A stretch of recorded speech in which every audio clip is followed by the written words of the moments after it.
আলহামদুলিল্লাহ আমি ভালো আছি। আপনার এই বৃষ্টির দিনও প্রচুর বৃষ্টি হইতেছে, আমাদের এলাকায় প্রচুর বৃষ্টি হইতেছে। তো গাইস, আমার একটি কথা, তাহির হুজুরের বিরুদ্ধে যে এত মামলা মহদ্দমা হয়েছে, আসল কথা এটা ঠিক না।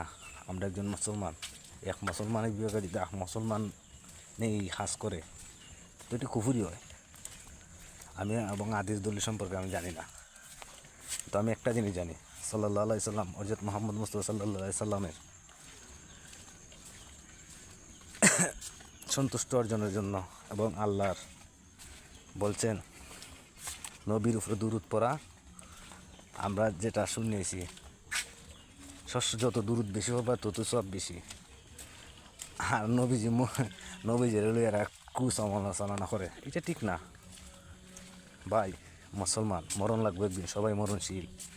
যখন মরবেন তখন কিন্তু মাটি দহন দেওয়া হইবে। 40 কদম পারিবার আগে মাটি দহন দেওয়া হইব, তখন বলন লাগে বলে মানুষে বিসমিল্লাহি আলা মিল্লাতি রাসূলিল্লাহ। সময় কি রাসূল আইন না?